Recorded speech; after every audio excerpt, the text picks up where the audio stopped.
Students, हम लोग सूखे सुमन नामक पाठ का अध्ययन कर रहे थे, जिसके अंतर्गत हम लोगों ने इन 8 पंक्तियों के अर्थ को समझ लिया था। बच्चों, आइए अब आगे बढ़ते हैं। कर रहा अठखेलियाँ इतरा सदा उद्यान में, अंत का यह दृश्य आया था कभी क्या ध्यान में। सो रहा अब तू धरा पर शुष्क बिखराया हुआ, गंध कोमलता नहीं मुखमंज मुरझाया हुआ। अठखेलिया मतलब होता है बच्चों मौज मस्ती, और शुष्क मतलब होता है सूखा। कवित्री यहाँ पे क्या कर रही है? कर रहा अठखेलियाँ इतरा सदा उद्यान में, अंत का यह दृश्य आया था कभी क्या ध्यान में।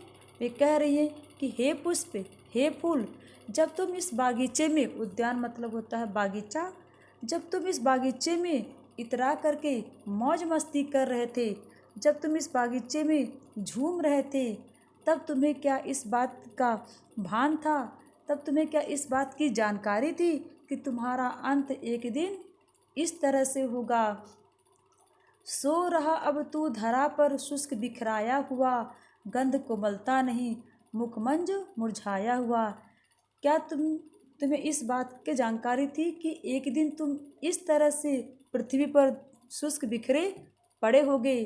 ना तो तुम्हारे अंदर वो गंध होगी, ना तो तुम्हारे अंदर वो कोमलता होगी, और ना ही तुम्हारे अंदर वो सौंदर्य होगा। आज तुझको देखकर चाहक भ्रमर आता नहीं, लाल अपना राग तुझ पर प्रात बरसाता नहीं।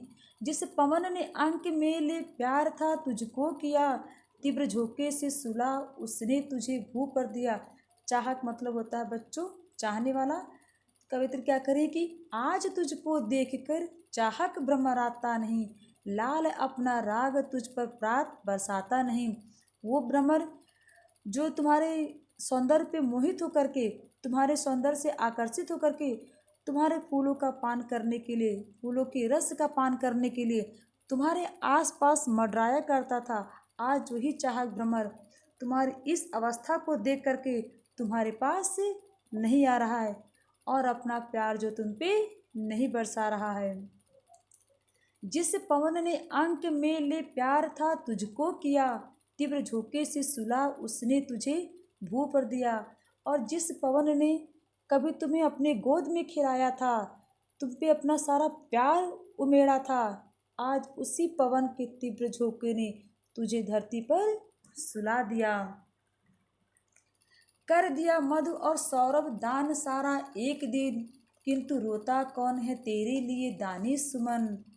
मत व्यथित हो फूल किसको सुख दिया संसार ने, स्वार्थ में सबको बनाया है यहाँ करतार ने। सौरभ मतलब होता है बच्चों सुगंध, व्यथित मतलब होता है दुखी, और करतार मतलब होता है ईश्वर। आप कवित्री फिर क्या करिए कि कर दिया मधु और सौरभ दान सारा एक दिन, किंतु रोता कौन है तेरे लिए दानी सुमन।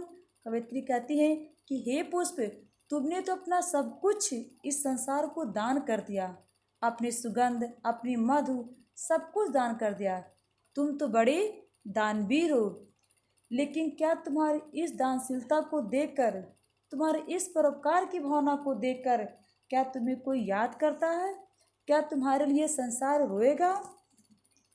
फिर आगे कवित्री क्या कहती है? मत व्यथित हो फूल किसको सुख दिया संसार ने, स्वार्थ में सबको बनाया है यहाँ करतार ने। यहाँ पे कवित्री जो है बच्चों फूल को सांत्वना दे रही हैं, उसको ढांढस बधा रही हैं, और कह रही हैं कि हे फूल, तुम दुखी मत हो, यह केवल तुम्हारी ही गति नहीं है, इस संसार में आने वाले हर प्राणी का यही हाल है, क्योंकि ईश्वर ने सभी को स्वार्थी बनाया है, और यह संसार स्वार्थ के ऊपर ही चलता है।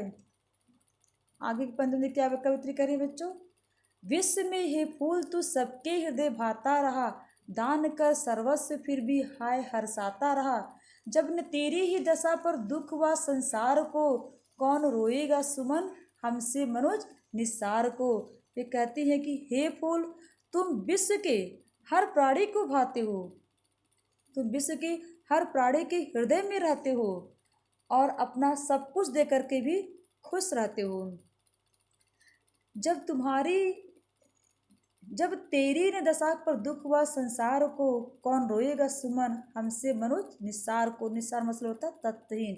फिर वो कहती है कि हे पुष्प, जब तुम्हारी इस दशा को देख करके इस संसार को दुख नहीं हुआ, तो फिर हम जैसे तत्वहीन निस्सार मनुष्य के हश्र पर कौन आंसू बहाएगा। बच्चों, इस कविता के माध्यम से कवित्री जो है मनुष्यों की निस्सारता और संसार के स्वार्थ में होने की बात कहती हैं।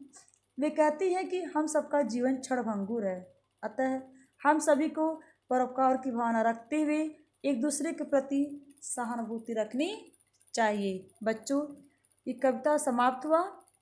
कल आप लोगों को हम अभ्यास कर बताएंगे। धन्यवाद।